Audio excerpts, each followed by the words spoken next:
Inilah sejumlah kuasa hukum Andri, warga Karawang, Jawa Barat yang diduga menjadi korban penipuan dan penggelapan. Dalam keterangannya kepada kan sepenuhnya kepada APH ya, para penegak hukum, silakan berproses dan negara kita juga asas praduga tak bersalah. Wakil Gubernur Jawa Barat dilaporkan ke polisi. Kaget, sarua, wingoge kaget. Urang baca beritana. Seorang pengusaha digital marketing dan konsultan atau FNB asal Karawang, Jawa Barat, inisialna. Maaf, saya selama ini serang oleh netizen-netizennya Sekda. Silakan serang lagi saya sekarang. Kang Deddy, kenapa Wakil Gubernur bisa menyampaikan hal kayak gini di depan publik? Udah Pak Deddy, yo kumaha yo Pak Deddy, banjir Pak Deddy, yo di Jakarta Pusat Pak Deddy, Raja Wali Pak Deddy, aduh, mohon bantuannya Pak Deddy tuh. Galaxy depan SSD udah tinggi sekali.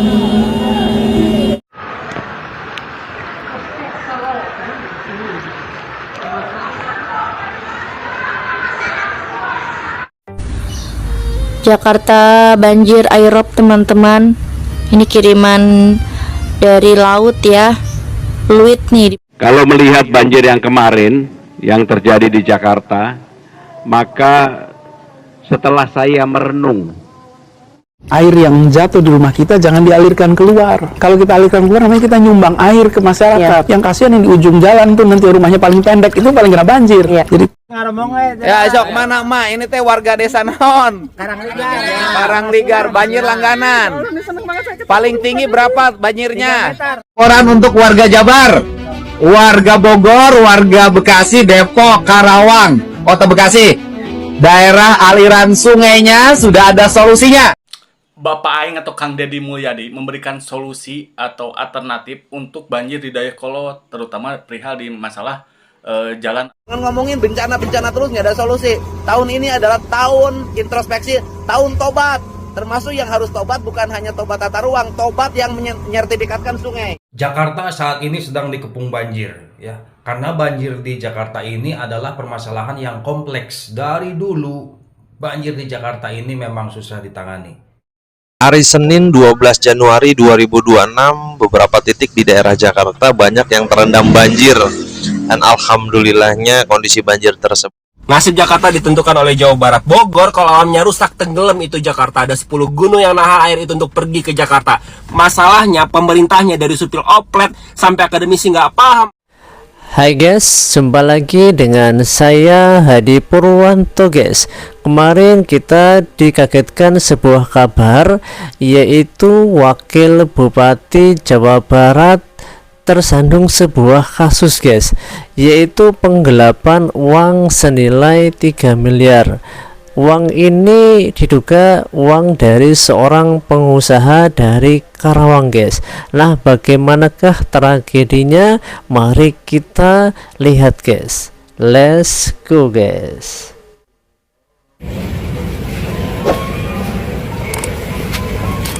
Inilah sejumlah kuasa hukum Andri, warga Karawang, Jawa Barat yang diduga menjadi korban penipuan dan penggelapan. Dalam keterangannya kepada awak media, pihak kuasa hukum menunjukkan sejumlah dokumen dan bukti yang diklaim menguatkan dugaan tindak pidana penipuan dan penggelapan. Kuasa hukum menyebut, dugaan peristiwa pidana ini diduga dilakukan oleh Shirley Ingga Setiawati yang diketahui merupakan tenaga ahli Wakil Gubernur Jawa Barat.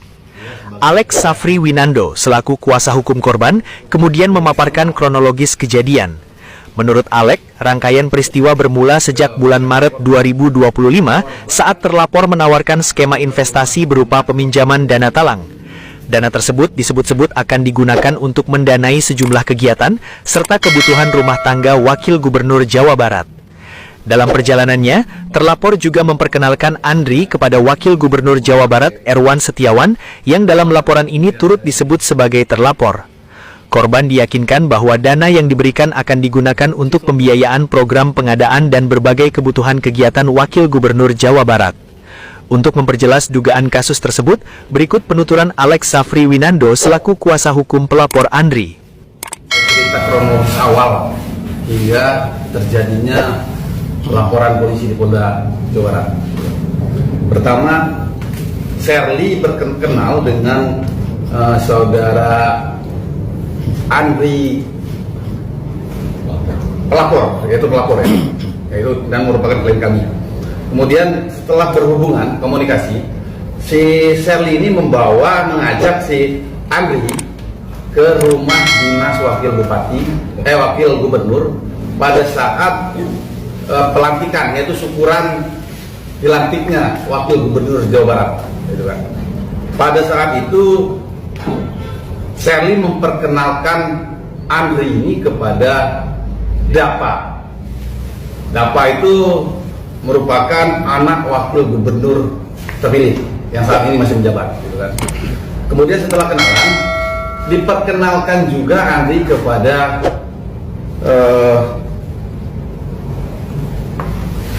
Erwan yang menjabat sebagai wakil gubernur Jawa Barat. Pada saat itu ternyata si Sherly telah komunikasi sebelumnya kepada wakil gubernur mengatakan bahwa ada rekanan mitra yang siap untuk mendanai kegiatan rumah tangga di rumah dinas wakil gubernur Jawa Barat. Setelah kenalkan pada saat itu, kemudian ada instruksi dari wakil gubernur.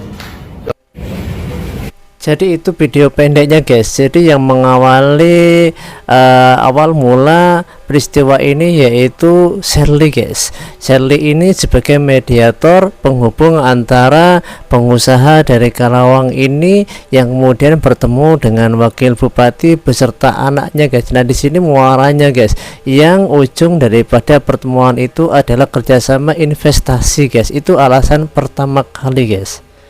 Kan sepenuhnya kepada APH ya, para penegak hukum, silakan berproses, dan negara kita juga asas praduga tak bersalah.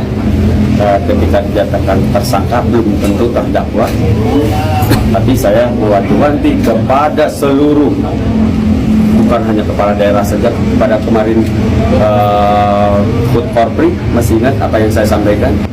Ya, kita harus berintegritas dengan baik, jauhi KKN, korupsi, kolusi, nepotisme jauhkan, sehingga kita bisa menyelesaikan tugas sebagai ASN, sebagai kepala pemerintahan maupun wakil kepala pemerintahan dengan husnul khotimah.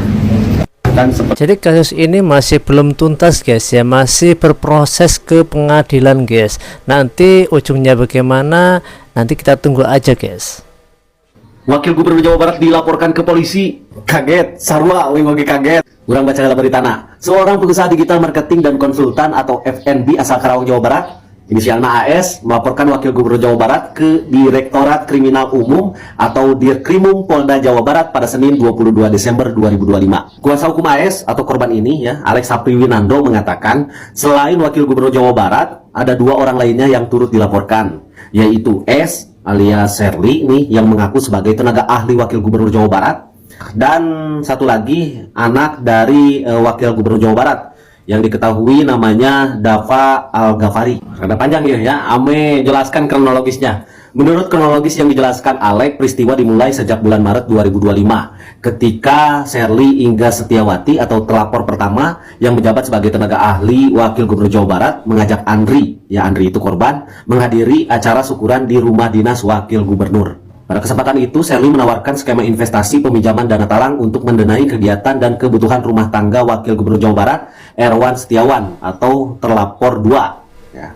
Sherly juga memperkenalkan Andri kepada Erwan yang kemudian mengiyakan dan memerintahkan Andri untuk mengurus skema pendanaan tersebut langsung dengan Sherly. Selain itu, anak Wakil Gubernur bernama Dava Al-Ghafari, terlapor 3, juga terlibat dalam membangun kepercayaan kepada Andri dengan menyampaikan status dan pengaruhnya di lingkungan rumah dinas. Uang yang ditransfer Andri secara bertahap mulai dari puluhan juta hingga ratusan juta rupiah digunakan untuk berbagai kebutuhan, antara lain mengadakan alat rumah tangga, kasur, mesin kopi, sofa, biaya liburan Erwan ke Labuan Bajo, serta biaya umroh Erwan dan keluarganya. Total dana yang ditransfer melalui Sherly mencapai 3 miliar rupiah. Anjir. Mudah-mudahan semua ini tidak benar ya, karena terlapor penipuan dan penggelapan Rp 3 miliar ini katanya sudah mengakui hanya mencatut nama Wakil Gubernur Jawa Barat dan anaknya itu untuk kepentingan pribadi. Bahkan dia sudah menuliskan di selembar kertasnya. Kita bacakan. Saya mengakui dan saya telah melakukan kesalahan dengan menjual nama Bapak Wakil Gubernur Jawa Barat,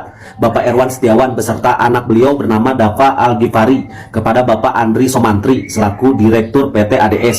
Maka hutang piutang ini tidak ada sangkutan dengan Bapak Erwan Setiawan beserta Dafa. Dengan masalah ini saya pertanggungjawabkan secara pribadi terhadap Bapak Andri Somantri, Wakil Gubernur Jawa Barat. Nah, jadi Shirley ini guys ya mungkin bagaimanapun juga yang menikmatin juga wakil bupati guys. Nah, kita tunggu aja guys sidang puncaknya guys. Ngeri, edan ngeri. Terlapor penipuan dan penggelapan Rp 3 miliar akui catut nama Wakil Gubernur Jawa Barat untuk kepentingan pribadi. Ringkas beritanya, Kibudak Shirley Ingga Setiawati mengakui telah mencatut nama Wakil Gubernur Jawa Barat Erwin Setiawan dan anaknya untuk melakukan penipuan investasi senilai 3 miliar kepada pengusaha asal Karawang. Erwin membantah Shirley sebagai tenaga ahlinya dan menegaskan bahwa tindakan tersebut adalah murni kepentingan pribadi terlapor tanpa keterlibatan pihak keluarga ataupun Pemprov. Saat ini kasusnya tersebut telah dilaporkan ke Polda Jabar dan Erwin menyerahkan sepenuhnya proses hukum kepada kepolisian. Lain itu bener itu, aing nerima berita kieu, Wagub Jabar dan anaknya dilaporkan ke Polda diduga tipu warga Karawang 3 miliar. Lain kumaha cenah Somantri 30 diduga jadi korban penipuan dan penggelapan dengan kerugian mencapai miliaran rupiah oleh tenaga ahli Wakil Gubernur Jawa Barat Erwan Setiawan. Itu cenah geus asup cenah laporan teh penting. Itu kumaha itu? Cik atuh jang naon. Sok itu jang naon duitna. Mun aing hek bayar atuh kumaha carana? Aduh aing ya. Itu aing lain kunaon sieun kasieunan ka babawa we bapak aing. Lain kunaon we mah. Aslina. Eta di PKH Riwang mah ku aing.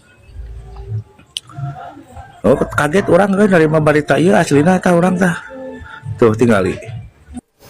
Nah, bagaimana sih sosok wakil bupati ini guys? Mari kita lihat sekelumit daripada sosok beliau ini guys. Maaf, saya selama ini serang oleh netizen Sekda. Silakan serang lagi saya sekarang. Kang Deddy, kenapa Wakil Gubernur bisa menyampaikan hal kayak gini di depan publik? Memangnya tidak ada komunikasi, tidak ada koordinasi antara gubernur, wakil gubernur, dan Sekda. Meskipun saya pendukung Kang Deddy Mulyadi, tetapi melihat hal ini, menurut saya hal ini tidak perlu terjadi kalau koordinasi antara gubernur, wakil gubernur, dan Sekda itu berjalan baik. Sebaiknya Kang Deddy segera menyelesaikan masalah ini, karena drama-drama politik kayak gini tuh nggak ada manfaatnya sama sekali buat rakyat. Kami ingin melihat gubernur, wakil gubernur, maupun Sekda kompak, harmonis, bekerja untuk kepentingan rakyat. Statement dari Pak Erwan, Wakil Gubernur itu sangat keras sekali, berkali-kali menyebut Sekda Jawa Barat. Buat kalian yang belum nonton videonya, nih gue kasih videonya.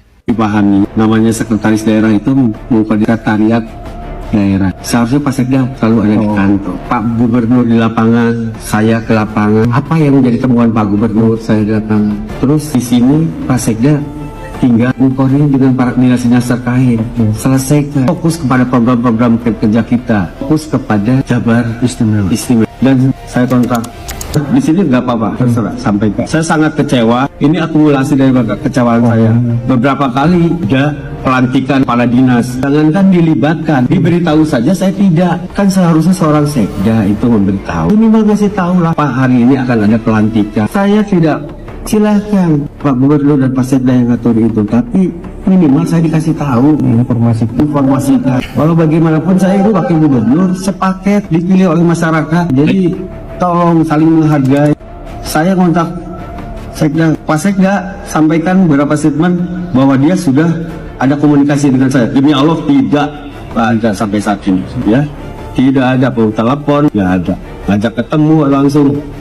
Gitu. Padahal sejarahnya sebelum menjadi Sekda Provinsi Jawa Barat, beliau ada Sekda Sumedang. Ketika ingin jadi Sekda Sumedang, dia memelas tengah malam ke rumah saya. Bupati saat itu tidak mau Herman menjadi Sekda. Saya 3 kali melobi Bupati untuk nerima saudara Herman jadi sekda, sampai jadi sekda. Sekarang sudah jadi sekda Sumedang, terus jadi sekda provinsi. Dia nggak menghargai saya sama sekali. Itu yang saya sangat sayangkan. Siapa saja namanya, siapa dinas ini, siapa kepala dinasnya, saya nggak tahu. Itu kan sangat buruk untuk pemerintahan. Kenyataan, ada keretakan. Ini kenyataan. Saya di ruangan ini, saudara sekda di ruangan sebelah sana, satu lantai. Saya lewat nggak pernah ada. Bukan nggak boleh kerja di lapangan, tetapi ya sekda itu kan seharusnya mengkoordinir rapi bagaimana mengkoordinasikan program-program yang dibuat oleh Pak Gubernur, oleh saya. Dia kan Pak Gubernur di lapangan, saya juga sekali-kali ke lapangan. Tapi ya sekda itu yang seperti ini, jangan ambil alih kerjaan orang, sementara kerjaan sendiri nggak dikerjakan. Om Pujian, mohon maaf, saya selama ini serang oleh netizen-netizennya sekda, silakan serang lagi saya sekarang. Ini kenyataan, demi Jawa Barat saya nggak rela seperti ini terus, ya. Terus terang, saya maju di Jawa Barat ingin mensejahterakan masyarakat Jawa Barat. Saya ingin kerja dengan benar, ingin benahi, bukan nyari apa. Materi saya cukup dari orang tua saya juga, saya punya perusahaan dengan orang tua saya. Jadi jangan sedikit-sedikit. Saya ingin benar saja kerja sesuai dengan tupoksinya masing-masing. Itu saja. Pak, artinya Bapak secara langsung menilai bahwa kinerja-kinerja Pak Sekda ini sudah melampaui, sudah di luar batas. Ya. Kita katakan sudah di luar batas, tidaklah di luar kewenangan dia. Terakhir kemarin di Pindad, itu kan bukan juga seorang sekda seperti itu. Orang sama ini. Tapi sempat berkomunikasi dengan Pak Gubernur nggak sih Pak untuk menyelesaikan? Saat ini Pak Gubernur masih di lapangan, belum pernah memanggil saya. Mohon maaf. Jadi ternyata beliau dengan sekda ini ada ketidakresan guys ya, kurang akur lah gitu guys. Nah itu sekelumit tentang pribadi beliau guys. Memang spontan sekilas kita melihat beliau itu seorang yang kalem. Mudah-mudahan harapan kita kalau gubernurnya adalah gubernur terbaik menurut kita guys, semoga wakilnya pun menjadi wakil yang terbaik guys. Oke, menurut kamu gimana guys? Silahkan tulis komentar kamu di kolom komentar guys ya. Nah selanjutnya kita lihat banjir yang melanda Jakarta guys. Ternyata salah satu warga di Jakarta, beliau memanggil nama Kang Dedi guys. Kira-kira apa dan kenapa alasan dia ini memanggil nama Kang Dedi guys? Yo kumaha yo Pak Dedi, banjir Pak Dedi, yo di Jakarta Pusat Pak Dedi, Raja Wali Pak Dedi. Aduh, mohon bantuannya Pak Dedi tuh. Seluruh Jakarta yo Pak Dedi banjir. Aduh kumaha yo Pak Dedi tuh, tenda daruratnya saya Pak Dedi, yo harus banjir. Kumaha ieu Pak Dedi, eta kumaha boga-boga orok. Aduh Pak Dedi. Wis parah sekali guys, sampai mobilnya tenggelam semua nih guys. Galaxy depan SSB udah tinggi sekali.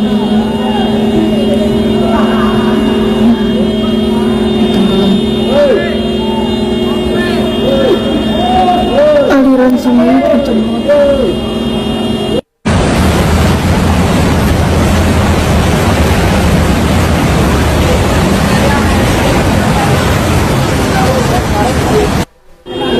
Banjir kembali melanda sejumlah wilayah Jakarta pada Senin 12 Januari 2026 setelah hujan deras mengguyur ibu kota sejak dini hari. Curah hujan tinggi membuat air menggenangi permukiman warga dan sejumlah ruas jalan, terutama di Jakarta Selatan dan Jakarta Utara. Data terbaru dari BPBD DKI Jakarta mencatat, sedikitnya 10 RT dan 23 ruas jalan terdampak genangan. Wilayah paling parah berada di Cilandak Barat, Cipete Utara, Duren 3 hingga Cilandak Timur, dengan ketinggian air di beberapa titik mencapai puluhan hingga hampir 100 cm. Di Jakarta Utara, genangan juga terjadi di Tanjung Priok. Sejumlah jalan utama seperti Jalan Anggrek Rawa Badak Utara, Walang Baru Tugu Utara, Rorotan, hingga kawasan Pegangsaan 2 dan Koja dilaporkan tergenang mengganggu arus lalu lintas pagi hari. Petugas telah disiagakan untuk memantau dan menangani genangan.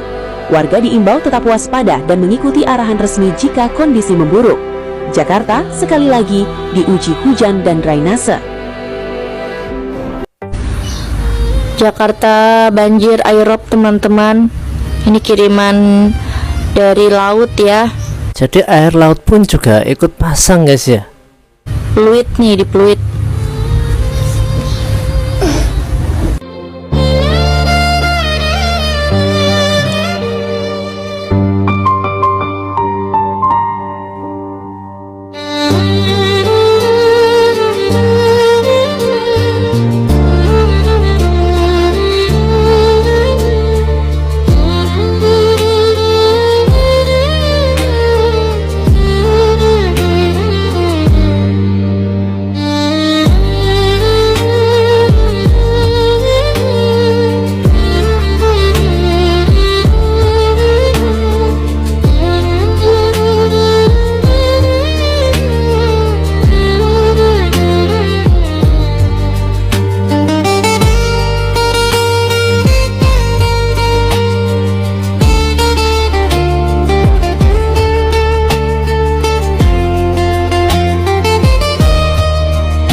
Semangka gitu, semangka. Semangat, semangat. Motor kanan dia krek. Kalau melihat banjir yang kemarin yang Nah ini tanggapan dari Pak Pramono guys. terjadi di Jakarta, maka setelah saya merenung, banjir itu terkadang memang tidak bisa dilawan. Maka untuk itu kita harus mensiasati bagaimana supaya banjirnya tidak memberikan dampak negatif atau dampak kepada warga. Sehingga dengan demikian saudara-saudara sebagai orang yang bertanggung jawab di depan, garis terdepan untuk penanganan banjir ini, maka untuk itu saudara-saudara juga harus bekerja dengan hati. Saya dengan Bu Ika dan dengan dinas terkait, dengan wali kota yang ada, tentunya hanya bisa berpikir bagaimana caranya supaya dampak dari banjir itu tidak kemana-mana, tidak meluas, tidak memakan korban.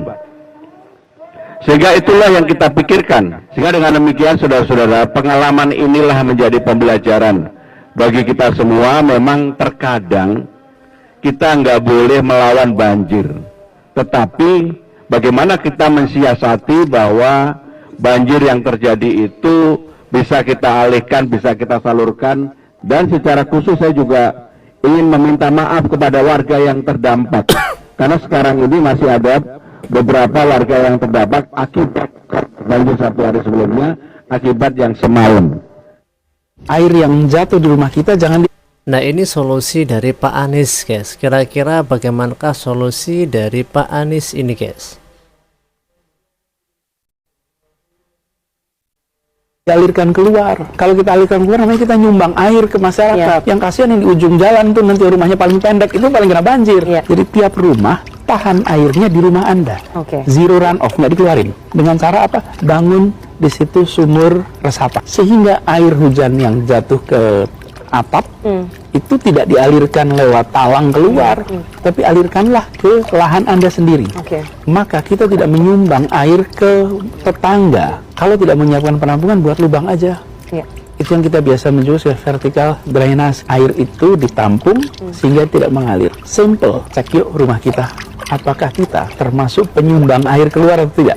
Kalau termasuk, yuk kita berhentikan itu. Yuk kita bikin lubang. Sehingga kita termasuk, kalaupun aja banjir kita bisa bilang gini, kami tidak termasuk bagian yang nyumbang air untuk banjir. Nah, ini solusi dari Pak Anies, guys. Kira-kira kita bikin lubang entah di depan rumah kita atau di samping atau di belakang. Tujuannya agar air yang mengalir itu kita salurkan ke lubang itu, guys, untuk mengurangi resiko banjir. Nah, kira-kira menurut kamu gimana, guys? Apakah solusi dari Pak Anies ini manfaat apa tidak? Tulis di kolom komentar, guys. Ya, sok mana mak? Ini teh warga desa naon? Karangligar, banjir langganan. Paling tinggi berapa banjirnya? 3 meter. Sekarang sudah Nah, setelah kita melihat solusi dari Pak Anies, bagaimanakah solusi dari Kang Deddy Mulyadi, guys?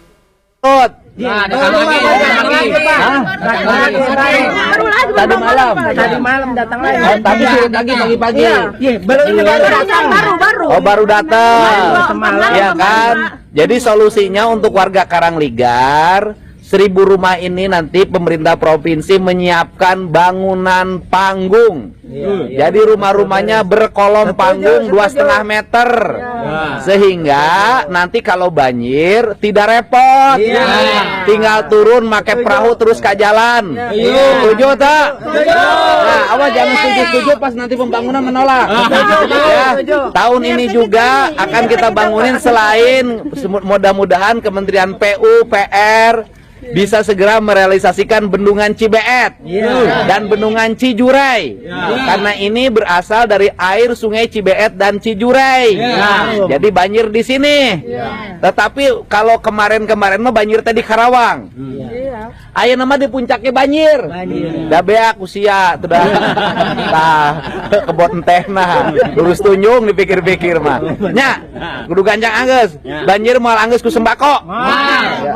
Nah, ini solusi pertama dari KDM, guys, Kang Deddy Mulyadi, guys. Bagaimanakah solusi selanjutnya, guys? Laporan untuk warga Jabar, warga Bogor, warga Bekasi, Depok, Karawang, Kota Bekasi.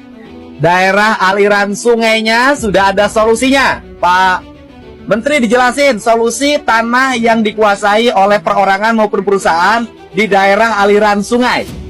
Kalau tanah yang belum ada sertifikat, yang belum ada memiliki, akan disertifikatkan oleh Pemda Jawa Barat atas nama HPL-nya Balai Besar Sungai, BPWS.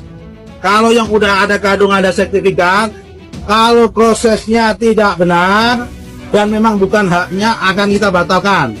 Tapi kalau prosesnya benar dan kemudian itu adalah haknya dia benar, akan kita pertahankan. Tetapi kalau ada pengadaan tanah, maka ada 2 solusi untuk pelebaran. Kalau udah kadung ada masyarakat sekitar dan dia tidak memiliki, bukan hak dia, nggak ada sertifikat. Kalau ada sertifikat salah, maka yang bersangkutan akan ada kehakiman tetap, ya kan, minimal ganti bangunan.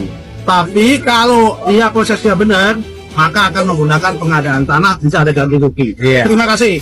Ya, ini solusi yang dilakukan oleh Menteri Kebanggaan kita untuk masyarakat Jawa Barat, dan pemerintah Provinsi Jawa Barat akan membiayai biaya pengukuran seluruh daerah aliran sungai agar Jawa Barat bebas banjir.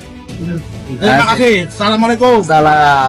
Jadi solusi kedua adalah pelebaran sungai, guys, yang dimana di area Bekasi ini banyak sekali perumahan yang di atas sungai, guys. Nah, ini yang akan menjadi PR dari Kang Deddy Mulyadi dan tim, guys, ya, untuk melebarkan sungai itu, guys.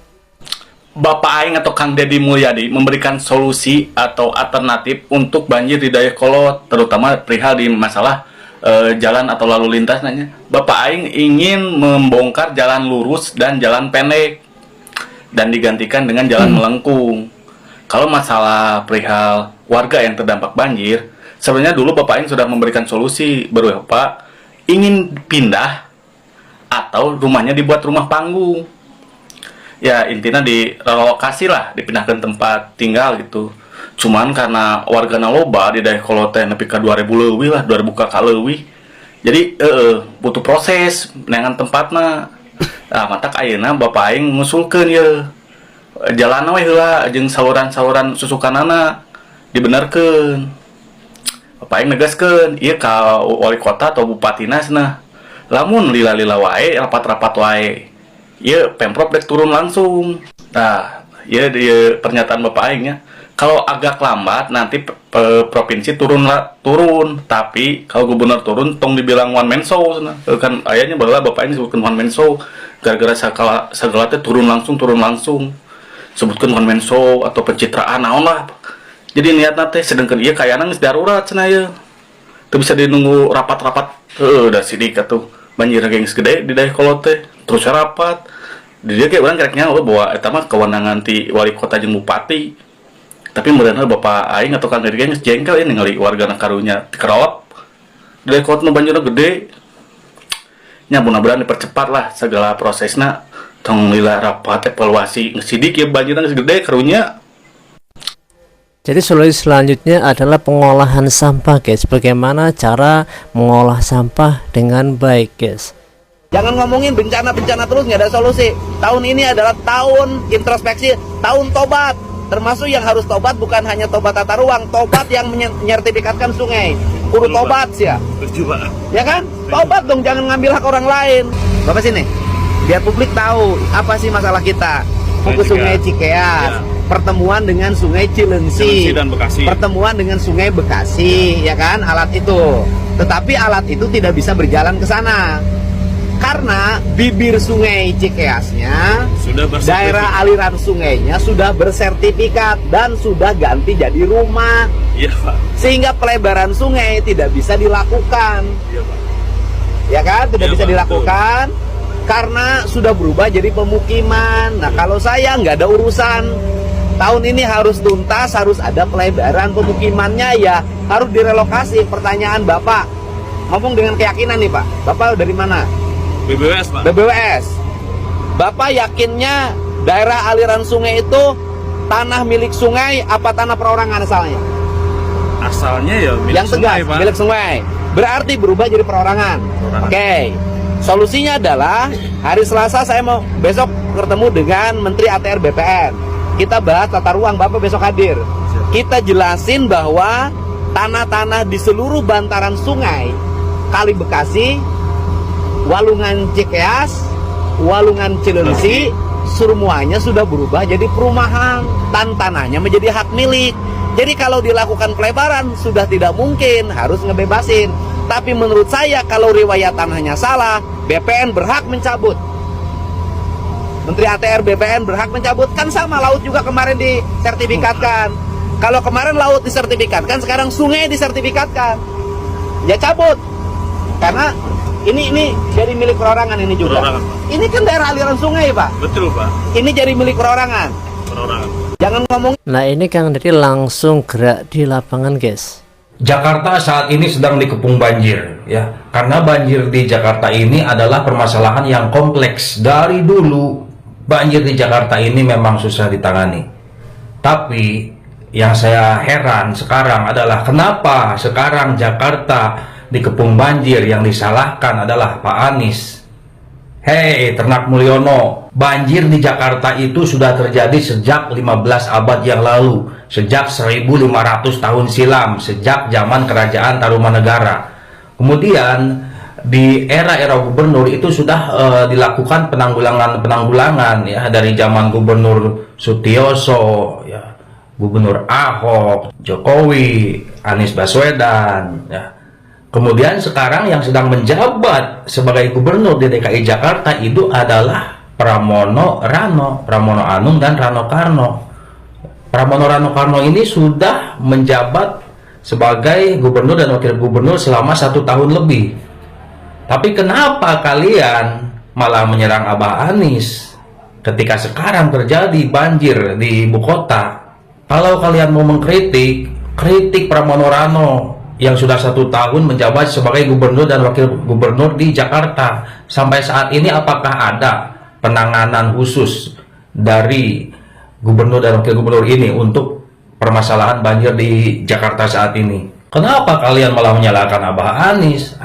Berarti kerjanya si Pramono ini, gubernur Jawa Barat ini ya bisa dibilang omon-omon aja guys ya, tidak seperti KDM. Kalau beliau itu kan begitu ngomong langsung terjun ke lapangan gitu guys ya. Pak Anies sekarang kedudukannya sama seperti saya, seperti kita semua, yaitu sebagai rakyat jelata. Sudah sejak lama Abah Anies berhenti sebagai gubernur Jakarta. Sekarang yang menjadi gubernur itu Pramono Rano. Kalau kalian mau mengkritik, kritiklah Pramono Rano, ya. Jangan mengkritik, jangan menyerang Abah Anies. Kemarin waktu banjir bandang di Sumatera, di Aceh, Sumut, dan Sumbar yang memakan korban jiwa melayang ribuan, kemudian yang menyebabkan infrastruktur hancur, puluhan ribu rumah warga rusak. Kalian kemana? Kenapa kalian tidak mengkritik pemerintah? Karena memang bencana yang terjadi di Sumatera itu adalah bukan murni bencana alam, melainkan karena deforestasi akibat pengalihan lahan hutan menjadi perkebunan sawit, menjadi lahan pertambangan, menjadi lahan mega proyek food estate, dan lain-lain. Kenapa sepengetahuan saya kalian tidak mengkritik pemerintah soal bencana banjir Sumatera, malah sekarang menyerang Anies Baswedan terkait banjir yang terjadi di Jakarta, sedangkan Anies Baswedan sekarang bukan gubernur Jakarta, sekarang sudah menjadi rakyat jelata seperti saya. Kenapa? Saya tahu maksud kalian. Saya tahu kalian itu selalu mencari kesalahan-kesalahan Anies Baswedan. Hingga saat ini kalian kesulitan mencari kesalahan untuk menjatuhkannya supaya Anies Baswedan gagal nyapres di Pilpres 2029. Saya tahu itu, saya sudah tahu. Hari Senin 12 Januari 2026, beberapa titik di daerah Jakarta banyak yang terendam banjir. Dan alhamdulillahnya kondisi banjir tersebut tidak terlalu luas dan tidak terlalu tinggi hingga tidak memakan korban jiwa. Kemungkinan berdasarkan hanya karena curah hujan yang cukup lebat dari semalam gitu ya. Tapi ada satu hal yang gue perhatiin nih, dari pagi, siang, sore, sampai malam gak ada postingan dari orang-orang yang selama ini dibilang termul lah, buzzer lah, antek-anteknya KDM lah, yang membuat postingan seolah-olah menjatuhkan gubernur Jakarta atas kondisi banjir pagi tadi gitu loh ya. Coba kalau posisinya dibalik, bisa. Nah, bisa dibilang netizen yang kedua ini mau komentari netizen yang pertama barusan tadi guys. Bahkan Jawa Barat banjir nih, malah pasti langsung diserang tuh seorang KDM. KDM kemana? KDM kebanyakan pencitraan, KDM kebanyakan bikin konten. Tapi posisinya malah Jawa Barat nggak ada yang nyerang gitu loh, karena memang nggak ada yang perlu dijatuhkan, nggak ada yang perlu dihina. Toh kondisi kayak seperti itu tuh nggak ada yang mau gitu loh ya. Justru kita sebagai rakyat Indonesia harusnya saling mendoakan, saling tolong menolong, saling membantu, bukan saling menghina atau mencari celah para pimpinan kita untuk dihina, dijatuhkan, serta kinerjanya direndahkan. Jadi buat orang-orang di luar sana yang selama ini tidak suka dengan kinerja seorang KDM, daripada sibuk mencari kekurangan, kelemahan, serta keburukan dari kinerja seorang KDM, lebih baik kita mencari solusi atas permasalahan daerah yang kita jalani masing-masing. Jangan sibuk mencari keburukan orang lain. Saling mendoakan lebih baik, saling mensupport agar negara kita bebas dari segala mara bahaya.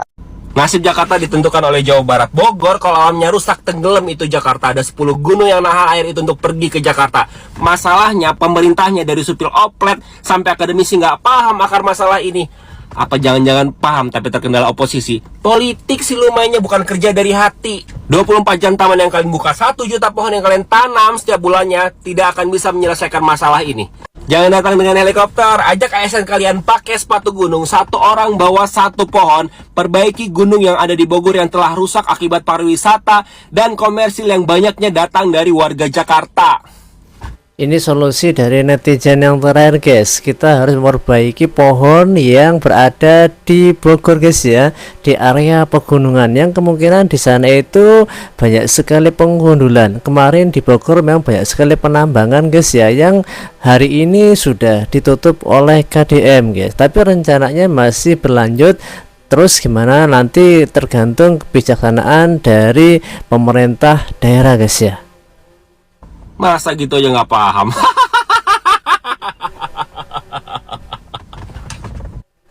Nah kira-kira seperti itulah guys ya, solusi-solusi untuk banjir di Jakarta. Kira-kira menurut kamu gimana guys? Kalau kamu punya komentar, punya solusi, silahkan tulis komentar kamu di kolom komentar guys ya. Sampai jumpa di waktu yang akan datang guys. See you next time guys.